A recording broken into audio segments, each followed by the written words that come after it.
Lisa Morgan was the elegant stepmother with a secret. Ethan Morgan, the quiet stepson with a watchful eye, and Tyrone Blake, the charming BBC fitness star who turned their perfect suburban life into a deadly spiral of lust, lies, and murder. In C. A peaceful suburban neighborhood on the outskirts of Atlanta, Georgia, the Morgan family seemed like the picture of success. Mark Morgan, a well-paid finance manager in his late 40s, had built a life many envied. His home was a 2-story brick house with trimmed hedges, a backyard pool, and 2 luxury cars in the driveway. Inside the house, he lived with his teenage son Ethan and his second wife, Lisa, a 32-year-old woman who turned heads wherever she went. Lisa had married Mark 2 years earlier. She was elegant, energetic, and had a magnetic charm that drew people in. Everyone in the neighborhood admired how well she seemed to fit into the family. But what most didn't know was that Lisa had a complicated past. She'd moved from another state, had no close friends, and never spoke much about her own family. To outsiders, Lisa was the perfect wife and stepmother. She cooked, attended charity events, and even helped with Ethan's school activities. But behind closed doors, her marriage to Mark was transactional. Mark, who still carried wounds from his first marriage, was emotionally distant. Lisa stayed. Not for love, but for security, stability, and access to a life she had always wanted. While Mark traveled frequently for work, Lisa spent more and more time outside the home. She told Mark she was joining yoga classes, volunteering, and attending networking events. In truth, she was growing restless, and soon someone new would enter her life and ignite a chain of deadly events. Lisa met Tyrone Blake at a local fitness center. Tall, muscular, and always dressed in branded sportswear, Tyrone was impossible to ignore. A popular figure in the gym circuit, he had gained a modest online following through his workout videos and motivational content. Locals called him BBC, Ty, a nickname that followed him from his old town due to both his physical presence and his bold personality. Lisa struck up a conversation with Tyrone after a yoga class, and the chemistry was instant. He was confident, funny, and nothing like her reserved husband. Soon their casual chats turned into flirtation, and their meetings became more frequent. They began spending afternoons together, sometimes in his rented duplex, sometimes in his car parked behind empty lots, and once at a boutique hotel just 15 minutes from Lisa's home. The affair quickly intensified. Tyrone filled a void that Lisa didn't realize had grown so deep. But while Lisa thought it was an escape, Tyrone saw it differently. He was opportunistic and street-smart, and he began to realize that this wealthy married woman was vulnerable. Without telling her, he began recording their encounters, both videos and voice messages, storing them on a secret cloud account. Lisa started opening up to him, admitting how unhappy she was, and even hinting at the idea of wanting her husband out of her life, though not necessarily through violence. Tyrone listened, and a plan started forming in his mind.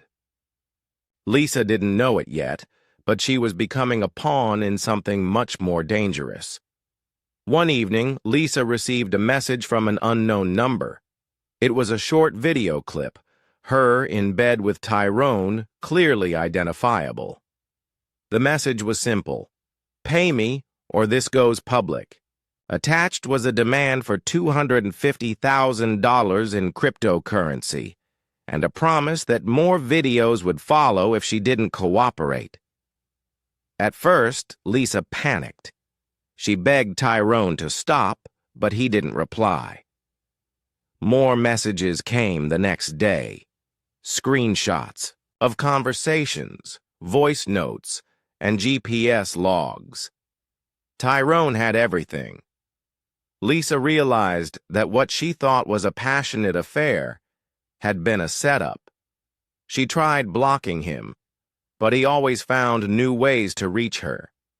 Desperate, she began looking for money. Her own accounts didn't hold enough, and Mark controlled most of the family's finances. So she broke into Mark's private office one night while he was away on a business trip. She guessed his passwords, hacked into his cryptocurrency wallet, and transferred $85,000 to an anonymous address. She hoped it would be enough to buy silence, but it wasn't. Tyrone increased the pressure. He threatened to send the videos to Mark's workplace, to Ethan's school, and even to local news outlets.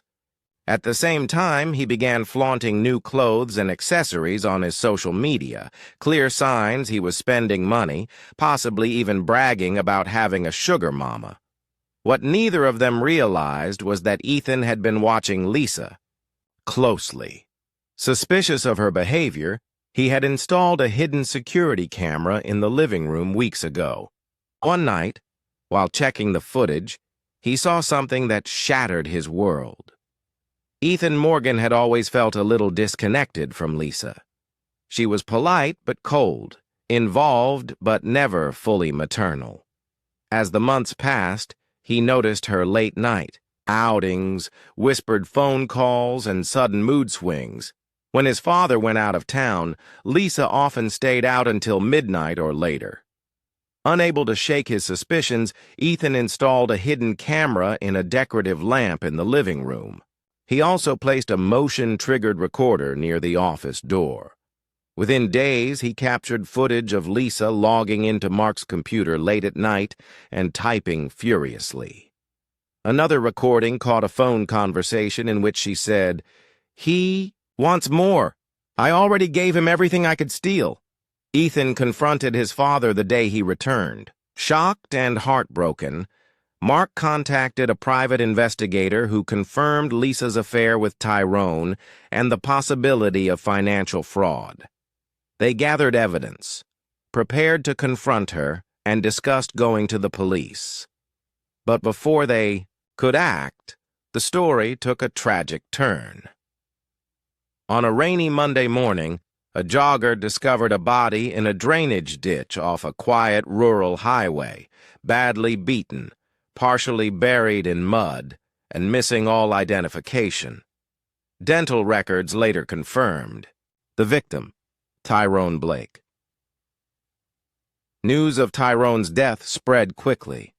The local media picked up on his online fame and the mystery surrounding his murder. The police began investigating immediately, and soon the puzzle pieces began to connect. Text messages, surveillance footage, and a burner phone found in Lisa's handbag linked her to Tyrone. She was brought in for questioning. Lisa admitted to the affair and to transferring money, but denied any involvement in Tyrone's death.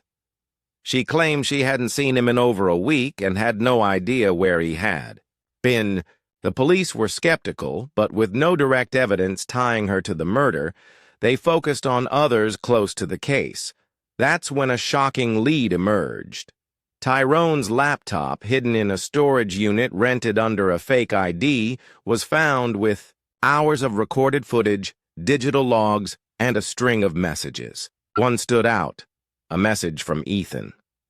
Sent 2 days before Tyrone's death, it read, "I know everything.